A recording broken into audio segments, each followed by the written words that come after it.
Hello, my name is Philippe Saladin. I'm the training coordinator here at the West Lafayette facility. In this video, we're going to be talking about pairing and how it's used to develop a relationship with the client and pair ourselves with reinforcing activities so that we become reinforcing ourselves. Pairing involves associating yourself with reinforcing items so that you become the giver of all good things.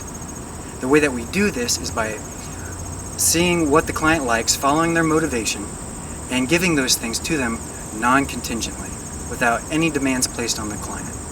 As we go along, we'll introduce them to new items and activities so that we have a wide range of things to pull from, so that we're not satiating the client on just a few things that they like, and we have a bunch of things that we can pair ourselves with. Pairing is key to creating a productive teaching environment. Pairing results in the child being more likely to want to please their therapist and do well. It sets the stage for effective work sessions by establishing instructional control, which involves a positive working relationship. Follow the child's motivation, but also introduce them to new activities or items that they might like. Pair yourself with the items and activities that the child loves. Get involved. Don't just sit by and watch. While you are pairing, place very limited demands on the child. Examples of this would be no, wait, stop, or can I see that? Even simple things like, hey, look at me, are demands and need to be limited. Pairing involves both capturing and contriving motivation.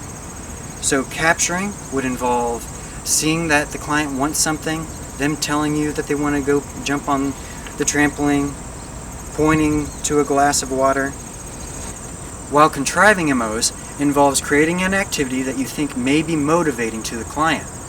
An example of this would be going to the motorroom and jumping on the trampoline, and you yourself doing flips and jumps to make it more motivating for them to jump on it themselves. You know you're well paired when the client is attending to you, following simple demands, has minimal problem behavior, it's not totally gone, but it's less than what it was before, and they're requesting items from you and following you versus you having to follow them around. Let's talk about some pairing tips and tricks. Make sure to follow the client's motivation and take them around the center to see what they gravitate towards. As they are playing, make mental notes of similar but new activities to introduce them to. Do not assume that you know what your client likes. You should be open to exploring fun activities with them. If it's something that you personally don't like, make sure that that doesn't come across on your face. Remember, it's about the client. Your client's motivation will change. It's important to constantly be monitoring this.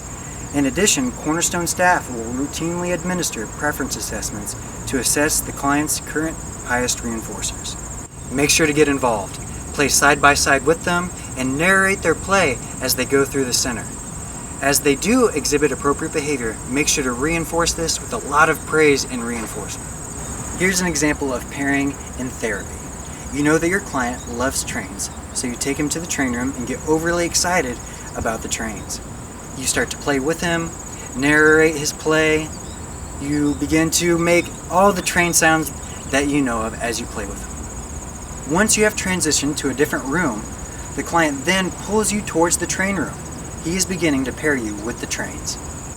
As we're wrapping up, make sure to have fun. Be that giver of all good things, not the taker. If you want the client to ask something from you, make sure that you're playing side by side with them versus taking it away. Have fun, guys, and enjoy the pairing process.